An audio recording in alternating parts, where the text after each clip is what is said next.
Olá, meus queridos irmãos, meus queridos amigos, sejam todos bem-vindos mais uma vez aqui no nosso canal, Mundo das Testemunhas de Jeová. Nesse vídeo nós estaremos preparando juntos o estudo bíblico de congregação da semana 26 de fevereiro a 3 de março.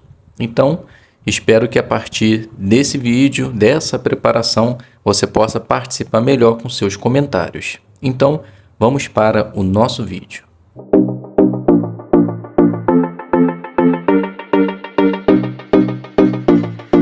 Então sejam todos bem-vindos mais uma vez aqui no nosso canal. É um prazer imenso ter vocês aqui. Espero de coração que esteja tudo bem com você, com sua família e que Jeová possa sempre continuar nos abençoando.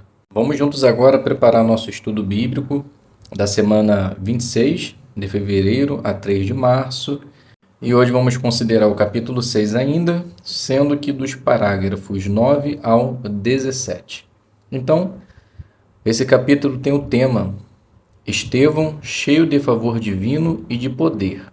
Mas como nós vamos iniciar no parágrafo 9, o subtítulo, um testemunho corajoso sobre o Deus glorioso.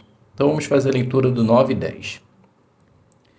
Conforme mencionado no início deste capítulo, ao ser acusado, Estevão permaneceu com um semblante sereno, como a de um anjo. Caifás se virou então para ele e perguntou: "Isso é verdade?" Era a vez de Estevão falar, e foi exatamente isso que ele fez.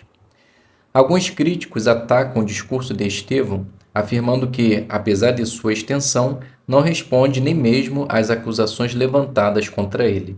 Na verdade, porém, Estevão nos deu um excelente exemplo de como fazer uma defesa das boas novas. Tenha em mente que Estevão foi acusado de blasfemar a Deus por difamar o templo e de blasfemar a Moisés por falar contra a lei. A defesa de Estevão é um resumo de 3 períodos da história de Israel e enfatiza cuidadosamente certos pontos específicos. Vamos considerar cada um desses períodos. Então a pergunta do 9 e 10, que afirmação alguns críticos fazem sobre o discurso de Estevão diante do Sinédrio e o que precisamos ter em mente? Então, a resposta: alguns críticos dizem que, apesar da extensão do seu discurso, não responde nem mesmo às acusações levantadas contra ele. E precisamos ter em mente que Estevão foi acusado de blasfemar a Deus por difamar o templo e de blasfemar Moisés por causa da lei. Então, Estevão nos deixa um exemplo de como fazer uma defesa das boas novas. Vamos agora fazer a leitura do 11 e do 12. A Era dos Patriarcas. Estevão começou falando sobre Abraão, a quem os judeus respeitavam por sua fé. Ao estabelecer esse ponto em comum, Estevão enfatizou que Jeová, o Deus glorioso, apareceu pela primeira vez a Abraão na Mesopotâmia. Na verdade, aquele homem era residente forasteiro na Terra Prometida. Abraão não tinha nem um templo nem lei mosaica. Como então poderia alguém insistir que a fidelidade a Deus deve sempre depender de coisas desse tipo? José, descendente de Abraão, também era muito estimado pelos ouvintes de Estevão, mas Estevão os lembrou de que os próprios irmãos de José, pais das tribos de Israel, perseguiram aquele homem justo e o venderam como escravo. Apesar disso, Deus o usou para salvar Israel da fome. Sem dúvida, Estevão via as claras similaridades entre José e Jesus Cristo, mas evitou fazer logo essa comparação para que seus ouvintes continuassem a escutá-lo o máximo de tempo possível. Então a pergunta do 11 e 12, parte A. Como Estevão fez bom uso do exemplo de Abraão? Resposta: ele mostrou que Deus apareceu a Abraão sem precisar de templo ou lei. Por meio disso, ele enfatizou que eles não precisavam de templo e a lei mosaica para adorar a Deus. Parte B. Por que o exemplo de José era importante para o discurso de Estevão? Resposta: porque ele quis mostrar que, embora José fosse estimado pelos ouvintes, mas ele foi vendido como escravo por seus próprios irmãos e depois usado para salvar os mesmos. Então, na verdade, Ele estava fazendo uma comparação com Cristo, mas não podia ser mais específico para que assim as pessoas pudessem continuar lhe ouvindo. Vamos fazer agora a leitura do 13. O tempo de Moisés. Estevão falou bastante sobre Moisés, o que foi sábio, visto que muitos dos membros do Sinédrio eram saduceus, que rejeitavam todos os livros da Bíblia que não tivessem sido escritos por Moisés. Lembre-se também de que Estevão havia sido acusado de blasfemar Moisés. As palavras de Estevão foram uma resposta direta a essa acusação, pois mostraram que ele tinha grande respeito por Moisés e pela lei. Estevão destacou que Moisés também teve que enfrentar rejeição da parte daqueles que tentou salvar. O povo rejeitou Moisés quando ele tinha 40 anos, e mais de 40 anos depois, desafiou sua liderança em várias ocasiões. Estevão, assim, foi coerente ao desenvolver um tema importante. O povo de Deus, vez após vez, rejeitou aqueles a quem Jeová havia designado para liderá-los. Então, a pergunta do 13. Como a análise do exemplo de Moisés respondeu às acusações feitas contra Estevão e que tema isso ajudou a desenvolver? Resposta: respondeu às acusações porque Estevão falou bastante a respeito de Moisés, mostrando assim que respeitava Moisés e a lei, demonstrando assim que as acusações contra ele a respeito de Moisés eram infundadas. E ao fazer essa defesa, Estevão desenvolveu um tema importante. O povo de Deus, vez após vez, rejeitou aqueles a quem Jeová havia designado para liderá-los. Leitura do 14. Estevão lembrou a seus ouvintes que Moisés havia predito que um profeta semelhante ao próprio Moisés surgiria em Israel. Quem seria esse profeta e como seria recebido?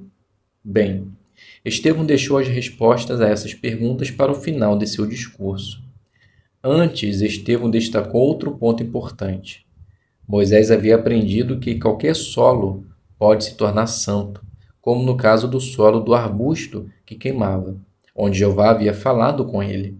Então, será que se pode limitar ou restringir a adoração a Jeová a um único local, como o templo em Jerusalém? Vejamos. Então, a pergunta do 14.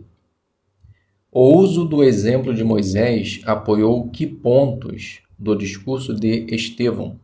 Resposta: apoiou novamente que existiria um profeta maior do que Moisés e que qualquer solo pode ser sagrado quando se encontra a presença de Deus, se referindo novamente ao fato de quererem restringir a adoração de Deus em um único lugar. Leitura do 15 e 16. O tabernáculo e o templo. Estevão lembrou ao tribunal que, antes de haver qualquer templo em Jerusalém, Deus havia ordenado que Moisés construísse um tabernáculo, uma estrutura móvel para adoração parecida com uma tenda. Quem ousaria dizer que o tabernáculo era inferior ao templo, já que o próprio Moisés havia prestado adoração no tabernáculo? Mais tarde, quando Salomão construiu o templo em Jerusalém, ele foi inspirado a transmitir uma lição vital em sua oração.